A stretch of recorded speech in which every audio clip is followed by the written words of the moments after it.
Welcome back বন্ধুরা। আজকে আমার কাছে যেই ঘটনাটি আছে সেই ঘটনাটি আমার কাছে খুবই অন্যরকম লেগেছে। এমন ঘটনা সচরাচর আসলে পাওয়া যায় না। আশা করি ঘটনাটি আপনাদেরও ভালো লাগবে। কথা না বাড়িয়ে চলে যাচ্ছি সরাসরি ঘটনায়। প্রিয় লিসেনার্স, ঘটনাটির সময় অনেক আগে, ১৯৫০ সালের দিকে। আশিক ভাইয়ের দাদা, তার নাম ছিল সরফরাজ, এবং তার ছোট ভাইয়ের নাম ছিল শাহনেওয়াজ। সরফরাজ এবং শাহনেওয়াজ দুইজন একত্রে রাত্রে তাদের বাড়ির পাশে বয়ে যাওয়া একটি ছোট্ট নদীতে মাঝে মধ্যেই মাছ ধরতে যেতেন। এটা শখের বশে মাছ ধরতেন, রাত জেগে মাছ ধরতেন, সকালবেলা সেই মাছ পরিবারের জন্য কিছু রাখতেন, আর যদি এক্সট্রা থাকতো তাহলে সেটা বিক্রি করে দিতেন। তো একদিন সরফরাজ, মানে যিনি আশিক ভাইয়ের দাদা, উনি শারীরিকভাবে অসুস্থ ছিলেন। কিন্তু ওই দিন মাছ ধরতে যাওয়ার কথা ছিল দুই ভাইয়ের একসাথে। শাহনেওয়াজ এসে বড় ভাইকে যখন বলে, তখন বড় ভাই নিজের অসুস্থতার কথা জানান এবং সরফরাজকে বলেন যেন আজকে মাছ ধরতে না যায়। ওই দিন ছিল আবার পূর্ণিমাতে নদীতে নাকি ভালো মাছ পাওয়া যায়। তো সরফরাজ কিছুতেই যেতে রাজি হলেন না, বললেন যে ঠিক আছে, তুমি বাসায় থাকো, আমি একাই মাছ ধরতে যাব। কিন্তু সরফরাজ, যিনি আশিক ভাইয়ের দাদা, তিনি বললেন না, তুমি একা যাইবা, কোনো সমস্যা যদি হয়। তখন সরফরাজের এই কথা শুনে শাহনেওয়াজ বলে যে না, আমি দোয়া কালাম জানি, আমার তেমন কোনো সমস্যা হবে না। তো ঠিক আছে, শাহনেওয়াজ উনি মাছ ধরতে চলে গেলেন। নদীটার কথা একটু বলে রাখি, নদীটা ছোট্ট নদী। এপাশ থেকে ওপাশ নৌকা চালিয়ে যেতে সর্বোচ্চ 10 মিনিট সময় লাগে, এবং চাঁদের আলোতেও এপার থেকে ওপার স্পষ্ট দেখা যায়। অনেকেই নদীতে মাছ ধরতে আসেন রাতের বেলা, একটু দূরে দূরে তারা জাল পাতেন। তো সেই দিনও যেহেতু পূর্ণিমা ছিল, বেশ অনেকেই মাছ ধরতে এসেছেন। বেশ দূরে দূরে নৌকাগুলো আছে, নৌকাতে আলো জ্বলছিল। শাহনেওয়াজও উনি মাছ ধরছেন। মাছ ধরতে ধরতে এতটাই মগ্ন হয়ে পড়েছিলেন, চারদিকে যে কি হচ্ছে উনি কিছুই বুঝতে পারেননি। একসময় হঠাৎ উনি ফিল করেন নৌকাটা অস্বাভাবিক রকমের দুলছে। উনি চারদিকে তাকিয়ে দেখেন বড় বড় ঢেউ আর অথই পানি। চারদিকে শুধু পানি আর পানি দেখা যায়, কোনো কুল কিনারা দেখা যাচ্ছে না। সরফরাজ ভাই উনি তো সাথে নাই, এই জন্য শাহনেওয়াজ ওই সময় ভয় পেয়ে যান। কি ব্যাপার, কোথায় আসলাম? তখন দ্রুত উনি আয়াতুল কুরসি পড়ে শরীরে ফু দেন এবং নৌকাতে ফু দিয়ে নৌকা বন্ধ করে ফেলেন। শাহনেওয়াজ যখনই নৌকাটা বন্ধ করে ফেলেছে, গম্ভীর শব্দে একটি কণ্ঠস্বর তার কানে ভেসে আসে যে, কিরে, মাছ কি তোরা একাই খাবি? আমাদেরকে কিছুই দিবি না? শাহনেওয়াজ ভাবে, কি ব্যাপার, কথা বলে উঠল কে? নিশ্চয়ই অনেকক্ষণ ধরে মাছ টাছ ধরেছে, সে কানে ভুল শুনছে। আর আশেপাশে যে অথই পানি দেখছে, এটাও মনের ভুল হয়তোবা। সুতরাং সেই সবকিছু তার চোখের ভ্রম হচ্ছে এবং কানে সে ভুল শুনছে বলে ধরে নেয়। কিন্তু এরপর আবারও একই কণ্ঠ ভেসে ওঠে এবং শাহনেওয়াজ শুনতে থাকেন, কিরে, মাছ কি তোরা একাই খাবি? আমাদেরকে দিবি না? তখন শাহনেওয়াজ সত্যি সত্যি ভয় পেয়ে যান। তিনি সমস্ত শক্তি দিয়ে নৌকা চালিয়ে যে কোনো একটা জায়গায় যাওয়ার চেষ্টা করতে থাকেন। কিন্তু তিনি জানেন না তিনি কোথায় যাবেন, কারণ চতুর্দিকে শুধু পানি আর পানি, কুল কিনারা দেখা যাচ্ছে না। তারপরও উনি চেষ্টা করতে থাকেন যে কোনো একদিকে যাওয়ার জন্য, কিন্তু অদ্ভুত ব্যাপার, নৌকা 1 ইঞ্চিও সেখান থেকে আগাতে পারছিল না। শাহনেওয়াজ যখন আপ্রাণ চেষ্টা করছে, তখন হঠাৎ শাহনেওয়াজ দেখতে পায় নৌকার চতুর্দিকে বেশ কিছু মানুষের মতো মাথা, কিন্তু সেই মাথাগুলো আকারে বেশ বড়। সেগুলো নৌকার চতুর্দিকে ভেসে ওঠে। একজন কথা বলছে শাহনেওয়াজের সাথে, বলছে, নৌকাটা তো তুই বন্ধ করে দিলি, আমাদেরকে মাছ দে, আমরাও মাছ খাই, তোরও ভালো হবে। তখন শাহনেওয়াজ বলছে, না, আমি এত কষ্ট করে মাছ ধরি, তোমাকে কেন মাছ দিব? ওদের সাথে তর্কাতর্কি শুরু করে দেয়। শাহনেওয়াজ দেখে যে নৌকার চতুর্দিকে 12টি মাথা, তার মানে 12টা জিনের একটি দল সেখানে আছে। তখন জিনদের যে সর্দার, সে শাহনেওয়াজকে বলে, তুই তো আজকে মারা যাবি, তোকে আমরা ছাড়ব না। তখন শাহনেওয়াজ বলে যে, ওরে আহমক, তুই কি ভুলে গেছিস একটু পরেই ফজরের আজান হবে? তখন তুই তো আমার কিছুই করতে পারবি না, তুই তো এখান থেকে চলে যেতে বাধ্য। তখন ওই জিনের সর্দার রাগ করে বলে ওঠে যে, ফজরের আজান হলেও তোকে এমনভাবে অদৃশ্য করে এখানে রেখে দেব যে এখান দিয়ে যত লোকই যাক না কেন, কেউ তোকে দেখতে পাবে না, কিন্তু তুই সবাইকে দেখতে পাবি। তখন শাহনেওয়াজ আরও ভয় পায় যে আসলেই তো এদের সাথে ঝামেলা করে পারা যাবে না। তখন শাহনেওয়াজের মাথায় একটি বুদ্ধি খেলে যায়। শাহনেওয়াজের বাবার কাছ থেকে শেখা একটি দোয়া পড়ে তার মাথায় থাকা পাগড়িতে একটি গিট দিয়ে এই 12 জনের মধ্যে একটি জিনকে সে আটকিয়ে ফেলে। ওদিকে জিনের সর্দার তার সাথে তো হুমড়ি তুমড়ি করছে যে তোকে তো মেরে ফেলব। তখন শাহনেওয়াজ বলে, তুই তোর দলের সদস্যদের একটু গুনে দেখতো, তোরা কয়জন? তখন সর্দার বলে 12 জন। বলে আবার গুণ। তো সর্দার গুনে দেখে একজন কম। তখন শাহনেওয়াজ বলে, এই একজনকে আমি আটকে ফেলেছি, আমাকে ভালোই ভালোই বাড়িতে পৌঁছে দে, মানে বাড়ির পাশে কাছে যে ঘাট আছে সেখানে পৌঁছে দে, না হলে একে আমি ছাড়ব না। তখন জিনদের সর্দার বলে যে না, তুই ওকে ছেড়ে দে। তখন শাহনেওয়াজ শর্ত দেয় যে যদি সে সহি সালামতে পৌঁছে দেয় তাকে তার বাড়ির কাছের ঘাটে, তাহলে ওই জিনকে সে ছেড়ে দেবে। তখন সর্দার বলে, ঠিক আছে, যেহেতু তুই প্রতিশ্রুতি দিলি আমাদেরকে যে ওকে ছেড়ে দিবি, তাহলে আমরাও আমাদের প্রতিশ্রুতি রাখব, তোকে তোর বাড়ির ঘাটে পৌঁছে দিচ্ছি, কিন্তু কথার যেন কোনো হেরফের না হয়, আমাদের দলের এই সদস্যকে তোকে ছেড়ে দিতে হবে। তখন শাহনেওয়াজ কথা দেন যে হ্যাঁ, আমি ঘাটে পৌঁছানোর পর একে ছেড়ে দিব। তখন ওই জিনের সর্দার শাহনেওয়াজকে বলে যে তুই চোখ বন্ধ কর। চোখ বন্ধ করার পরে শুধু একটু শো শব্দ শাহনেওয়াজের কানে এসেছিল। কয়েক মুহূর্ত পরেই শাহনেওয়াজকে জিনের সর্দার বলে, এবার চোখ খুল। শাহনেওয়াজ চোখ খুলে দেখে যে সে তার বাড়ির কাছে যে ঘাটটা, নদীর ঘাট, সেখানে নৌকা সহ সে চলে এসেছে। ফজরের আজান দিবে দিবে ভাব। তখন জিনের সর্দার বলে, এবার আমার দলের এই সদস্যকে তুই ছেড়ে দে। ওই সময় শাহনেওয়াজের মাথায় একটি দুষ্টু বুদ্ধি খেলে যায়, যেটি তার জীবনের জন্য কাল হয়ে দাঁড়ায়। সে তখন জিনের সর্দারকে বলে যে না, এই সদস্যকে আমি ছাড়ব না, একে আমি আমার কাছে রেখে দেব, একে দিয়ে আমি কাজ করাবো, আমার যখন মনের ইচ্ছা করবে তখন আমি ছেড়ে দিব। তখন জিনের সর্দার বলে যে তুই তো প্রতিশ্রুতি দিয়েছিলি আমাদেরকে ছেড়ে দিবি, আমরা তো আমাদের প্রতিশ্রুতি রেখেছি, তোর তো ক্ষতি করি নাই, তাহলে তুই কেন আমার দলের এই সদস্যকে ছাড়বি না? বলে না, আমি ছাড়ব না, আমি আমার প্রতিশ্রুতি রাখলাম না, একে দিয়ে আমি কাজ করাবো। তখন জিনের সর্দার বলে, তুই কিন্তু কাজটি ভালো করলি না, কারণ প্রতিশ্রুতি দিয়ে ভঙ্গ করাটা কিন্তু মোটেই উচিত নয়। আমরা জিন হয়ে তোর সাথে প্রতিশ্রুতি রক্ষা করলাম, আর তুই আশরাফুল মাখলুকাত হয়ে তুই প্রতিশ্রুতি ভঙ্গ করলি। তখন শাহনেওয়াজ বলে যে হ্যাঁ, ভঙ্গ করলাম, একে দিয়ে আমি কাজ করাবো। আসলে শাহনেওয়াজের মাথায় একটি দুষ্টু বুদ্ধি খেলে গিয়েছিল। সে চিন্তা করেছিল যেহেতু একে আটকে ফেলেছি, একে দিয়ে আমি কাজ করাবো, এমন একটি প্ল্যান তার মাথায় কাজ করে। কিন্তু আসলে তার এই প্ল্যানটা মোটেও ভালো ছিল না। যাই হোক, শাহনেওয়াজ বাড়িতে চলে আসেন। চলে আসার পর শাহনেওয়াজ চিন্তা করে যে বড় ভাইকে বিষয়টা বলবো, তিনি কি মনে করবেন। তখন বড় ভাইকে উনি কিছু বলেন না, বরং বড় ভাইকে গিয়ে বলেন যে বড় ভাই, তোমার আর কষ্ট করে রাত্রেবেলা মাছ ধরতে যাওয়ার দরকার নেই, আমি একাই মাছ ধরবো, কোনো সমস্যা নেই, তুমি বাসায় থাকো। তো বড় ভাই বলে যে কি ব্যাপার, আমরা একসাথে মাছ ধরতাম, তুমি আবার কেন একা একা মাছ ধরতে চাচ্ছ? তখন বলে যে না, আমি একাই মাছ ধরবো, তুমি দেখবা যে অনেক মাছ পাচ্ছি আমি। তো বড় ভাই আসলে শুরুর দিকে কিছু বুঝতে পারে নাই।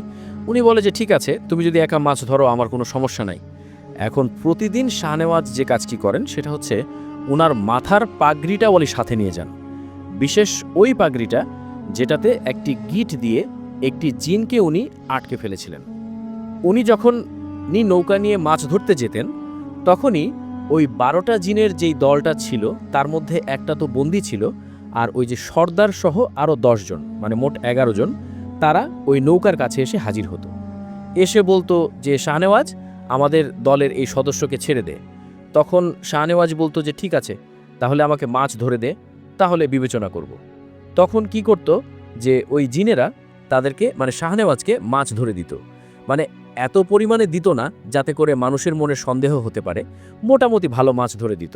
এখন শাহনেওয়াজের বড় ভাই সরফরাজ উনি দেখে কি ব্যাপার, শাহনেওয়াজ তো ভালোই মাছ ধরতে পারে একা একা গিয়ে, তা আমি আর না যাই। এদিকে শাহনেওয়াজও বড় ভাইকে বলে যে ভাই, তোমার যাওয়ার দরকার নাই। এই জন্য আসলে সরফরাজ, যিনি আশিক ভাইয়ের দাদা, উনি শাহনেওয়াজের সাথে ওইভাবে মাছ ধরতে যাওয়ার আর ইচ্ছা পোষণ করে নাই। কিন্তু কেন যেন সরফরাজের মনে একটি সন্দেহ জাগে যে কি ব্যাপার, আসলে কি ঘটছে, শাহনেওয়াজ এত মাছ কিভাবে পায়। কিন্তু আসলে শাহনেওয়াজ জিনদেরকে দিয়ে কাজ করিয়ে নিচ্ছে, এটি তিনি বুঝতে পারেন নাই। একদিন সরফরাজ শাহনেওয়াজকে খুব ভালো করে ধরে যে কি ব্যাপার, সত্যি করে বলতো আসলে ঘটনা কি? আমি মাছ ধরতে যাওয়ার কথা বললেই আমাকে সাথে নিস না, অথচ ভালোই মাছ পাচ্ছিস, ঘটনা কি? তখন শাহনেওয়াজ সব ঘটনা খুলে বলে। খুলে বলার সাথে সাথে সরফরাজ খুবই ভয় পান। বলে, তুই কাজটা মোটেও ভালো করিস নাই, কারণ প্রতিশ্রুতি দিয়ে ভঙ্গ করা এটা কিন্তু উচিত হয় নাই। আর সবচেয়ে বড় কথা, একটি জিনকে অন্যায়ভাবে বন্দী করে রাখা হয়েছে।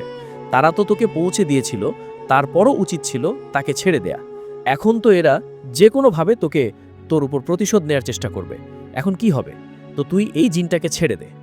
তখন শাহনেওয়াজ বড় ভাইকে প্রতিশ্রুতি দেয় যে সে জিনটাকে ছেড়ে দেবে।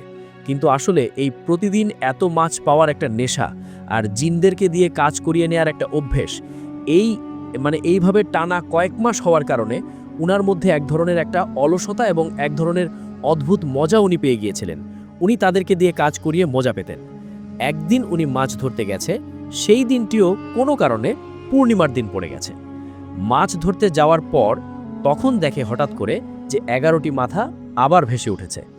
জিনদের সর্দার বলে, কি শাহনেওয়াজ, কেমন আছিস? শাহনেওয়াজ সে স্বাভাবিকভাবেই চিন্তা করে যে জিনরা তো আমার কাছে একটু দায় ঠেকা আছে, তো এত ভদ্রভাবে উত্তর দেওয়ার খুব দরকার নাই। তো সে খুব তুচ্ছতাচ্ছিল্যভাবে জবাব দেয়। তখন জিনের সর্দার বলে, শাহনেওয়াজ, তোর পাগড়িটা কোথায়, যেই পাগড়িটা প্রতিদিন পরে আসতি? তো শাহনেওয়াজ বলে, কেন, মাথায় তো আছে। তাই বলে শাহনেওয়াজ যখনই মাথায় হাত দিয়েছে তখনই শাহনেওয়াজের সমস্ত শরীর ভয় কেঁপে ওঠে।